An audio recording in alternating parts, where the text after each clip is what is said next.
சைவ சித்தாந்தம் நடத்துகிறோம். அதனால் எப்போதும் நல்லிறத்தாரோடு சென்றிருக்கணும். அதனால தான் மாணிக்க வாசகர் சிவருமானிடத்தில் வேண்டுகின்ற போது உடையாள் உடன் நடியிருக்கும் உடையாள் நடுவில் நீ இருத்தி அடியேன் நடுவில் இருவீரும் இருத்தீரானால் அடியேன் அடியார் நடுவில் இருக்கும் அருளை புரியாய். நான் எப்போதும் அடியார் நடுவில் இருந்தால் தான் உன்னுடைய நினைவு இருந்து கொண்டு இருக்குன்னு வேட்டார். அந்த மாதிரி எப்போதும் அந்த சங்கத்தில் இருக்க வேண்டும். இல்லைன்னா அது தீயவர்களோடு சேர்ந்து தீயவர் இருந்தால் அவரும் தீயவரேன்னா சீதை சந்தேகப்படுகிறான்னு தெரிஞ்ச உடனே சொன்னால் அந்த ராவணர்கள் அரக்கர்கள் 3 உலகங்களும் அவன் கைவசம் இருக்கிற போது அவங்களுக்கு கட்டுப்பட்ட ஊரில் இல்லாமல் நாங்கள் எங்கே போக முடியும்னா நல்ல கேள்விதானே. அவன் எல்லாம் 3 உலகம் அவன் ஆளுகிறான், நாங்கள் எங்கே போக முடியும்? வேற அவனுடைய எல்லா ஆட்சிக்கு உட்பட்டது. உடனே இவன் சொன்னான், கவலைப்படாதீர்கள் சுவாமி, என்னுடைய கணவன் அந்த அரக்கர்களை அழிப்பதற்காக சபதம் பூண்டு வந்துட்டாரு. அரக்கர் வர்க்கமே முடிய போகிறது, உங்கள் தொல்லையெல்லாம் தீரப்போது, இனி நீங்கள் எங்கே வேணாலும் வாழலாங்கிற நிலைமை அப்படின்னா உடனே சொன்ன, ஆஹா என்னம்மா சொல்லுகிறாய்? இந்த ராட்சசனை ஒரு மானுடர்கள் அந்த ராட்சசனை வெல்வார்களா? ஒரு யானையை ஒரு முயல் குட்டியால் வெல்ல முடியுமா?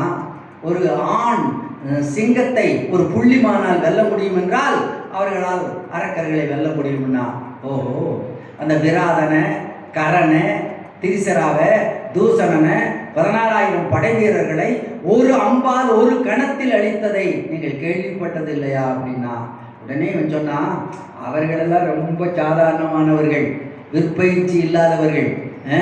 ஆனால் இந்த ராவணன் இருக்கிறானே, அந்த ராவணன் அவனுடைய 20 மலை போன்ற தோள்கள் அசைந்தால் ஏற்படுகின்ற காற்றுல ராமன் பூளைப்பூவை போல பறந்து போவான். பொங்கலுக்கு வெப்பமே காப்பு கட்டு பூளைப்பூவு காத்தடிச்சா போயிடும். இந்த பூளைப்பூவை நல்லா நாம் வச்சுக்குங்க. யுத்தகாண்டத்தில் இந்த பூளைப்பூவை பார்க்க போற வேண்டும். பூளைப்பூவை போல அவன் பறந்து போவான். அந்த ராவணனை பற்றி என்ன நினைச்சா, அந்த அண்ட கோலத்தின் மேல்முகட்டை இடிக்க விரும்பினாலும் கைலாய மலையவே தூக்க விரும்பினாலும் வடவாமுகாக்கினி என்று கடலிலே அணையாத நெருப்பு ஒன்று எரிந்து கொண்டிருக்கிறத, ஒரு நெருப்பு எரிஞ்சுட்டு இருக்குதான் கடலை, வடவாமுகாக்கினின்னு அதுக்கு பேரு. அந்த அணையாத நெருப்பை அவிக்க நினைத்தாலும் இந்த பூமியை தலைகீழாக தூக்கி நிறுத்த விரும்பினாலும் அந்த ராவணனுக்கு அரியது ஒன்றும் இல்லை என்று அப்படின்னா, ஓஹோ 20 தோள் இருந்தால் அவ்வளவு பெரிய ஆற்றல் அவனுக்கு வந்து விடுமா? அவனுடைய 20 தோள்களையும் பிடித்து கட்டியவன் கார்த்தவீர்யார்ஜுனன். அவனுடைய அந்த 20 தோள்களையும் பிடித்து கட்டியவன் கார்த்தவீர்யார்ஜுனன். 1000 தோள்கள் படைத்தவன். அவனுடைய 1000 தோள்களையும் வெட்டி கொன்றவர் பரசுராமர். அன்றைக்கே பார்த்தோமே, ஜமதக்கினி முனிவருக்கும் ரேணுகாதேவிக்கும் மகனாக பிறந்த பரசுராமர் தசாவதாரங்களிலே ஆவேச அவதாரமாக சத்தியர்கள் மிகுந்த ஒரு கொடூரங்களை செய்து கொண்டிருந்த காலத்தில் அந்த 21 தலைமுறை சத்தியர்களை கருவறுத்த அந்த பரசுராமர், அந்த பரசுராமன் அந்த கார்த்தவீர்யார்ஜுனன் தம் தந்தை ஜமதக்கினியை கொன்றதற்காகத்தான் கொன்னுட்டு 21 தலைமுறை சத்தியர்களை பழி வாங்கிட்டு இருந்தான். எனவே உன்னுடைய 20 தோள்களை பிடித்து கட்டியவன் கார்த்தவீர்யார்ஜுனன், அவருடைய 1000 தோள்களை வெட்டி கொண்டவர் பரசுராமர். அந்த பரசுராமரின் கணவன் முன்னால் பட்ட பாடு உனக்கு தெரியாதான்னா, தான் தோல்வியுற்றதையும் அவமானங்களையும் சொல்ல சொல்ல கோபம் வந்தது. கோபத்தில் தன்னிலை மறந்தான். மாய வேஷம் மாறிச்சு 10 தலை பாம்பு படம் எடுத்து நிற்பது போல தசமுகனாகவே எதிரில் அப்படி 10 ஒரு தலை பாம்பு படம் எடுத்தாலே நம்ம ஊரை விட்டு ஓடிடுவோம். பாம்பு என்றால் படையை நடுங்குவோம். 10 தலை பாம்பு திடீர்னு நம்ம எதிர்கால பக்கத்தில் இருந்து படம் எடுத்து நின்றால் எப்படி இருக்குமோ அப்படி நின்றான். சீதை நடுங்கினால் சொன்னான், நடுங்காதே, நான் ஒன்றும் செய்ய மாட்டேன். நான் வேறொருத்தராக இருந்தால் இதை சொன்ன இந்த நேரத்தில் கூறு போட்டிருப்பேன். ஆனால் உன்னை நான் செய்ய மாட்டேன். உன்னை இழந்து விட்டு நான் எப்படி உயிரோடு வாழ முடியும்? நீ அல்லவா என் உயிர், அதனால் கொல்ல மாட்டேன். இதோ பார், என்னை கல்யாணம் பண்ணிட்டேன்னா 3 உலகங்களுக்கும் நான் உன்னை அரசி ஆக்கியவேன். என்ன இந்த காட்டில் இருந்து அப்படியே அயோத்திக்கு போனாலும் அங்கே வாழ்வது மானுட வாழ்வு, அற்ப வாழ்வு அல்லவா? மானுட வாழ்வு அற்ப வாழ்வான்.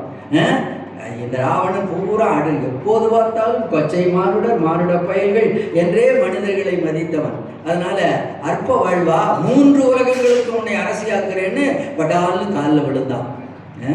காலில் விழுந்து வணங்குகின்றான்.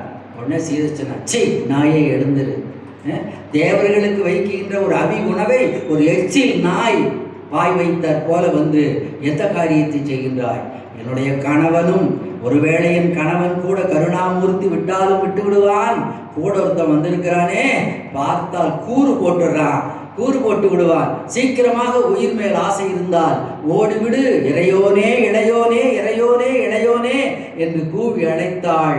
உடனடியாக இவன் பார்த்தான், சீதையை அப்படியே பர்ணக சாலையோடு தூக்கி தேரிலே வைத்தான். வடமொழியிலே வால்மீகி முனிவர் வடநாட்டு சம்பிரதாயப்படி அது சாதாரணமாக அதை அவங்க பெருசாக நினைக்கிறது இல்லை. அதனால சீதையின் இடையை பிடித்து கூந்தலை பிடித்து எடுத்து தேரில் வைத்து சென்றான்னு வால்மீகி முனிவர் அப்படியே எழுதிட்டார். ஆனால் ஒவ்வொன்றிலும் கம்பன் தமிழ் பண்பாட்டை காப்பதற்காக அப்படியே அவளை தொடக்கூடாது அடுத்தவர் மனைவிங்கிறதுனால பர்ணகசாலையோடு எடுத்து தேரிலே வைத்தான். பதறினாள் மலையே மரனே மயிலே குயிலே களிரே பிடியே, நீங்கள் எல்லாம் பார்த்து சொல்லுங்கள் என் கணவனிடத்தில் என்ன. எல்லா காட்டில் இருக்கிற விலங்குகள் பறவைகளை எல்லாம் கூப்பிட்டா, தேரில் கொண்டு போனான். சடாயு பார்த்து விட்டது, அதான் பஞ்சவடி பக்கம் வட்டம் போட்டுட்டு இருந்தது. அதனால அது பார்த்துருச்சு. வந்தது கழுகு, பெரிய மலை போன்ற கழுகு, கழுகு மூக்கு இருக்கும், கொத்து கொத்துன்னு கொத்துது, சிறகுகளை வீசி அடிச்சது, தேரே நிலை குலைந்து ராவணன் இறந்து போகிற நிலைமை ஏற்பட்டது. பார்த்தான், சிவபெருமான் கொடுத்த வாழ், யார் மேல் உபயோகித்தாலும் தப்பின்றி வெற்றி கிடைக்கும்னு சொல்லி கொடுத்த சிவபெருமான் சந்தரகாசனங்கிற வாளாலே அதன் ரெக்கைகளை வெட்டி வீழ்த்தினான். பறவைக்கு உயிர் ரெக்கைகளில் கீழே விழுந்துருச்சு. நல்ல வேலை இந்த சந்தரகாசன்கிற வாழ் மட்டும் கடைசியில் யுத்தகலத்தில் இருந்திருந்தா இன்னும் ராமனுக்கு ரொம்ப சிரமம். எதை கடவுளை எப்படி மாற்றணும்னு கொடுத்து போட்டு மாற்றி விட்டுருவார்.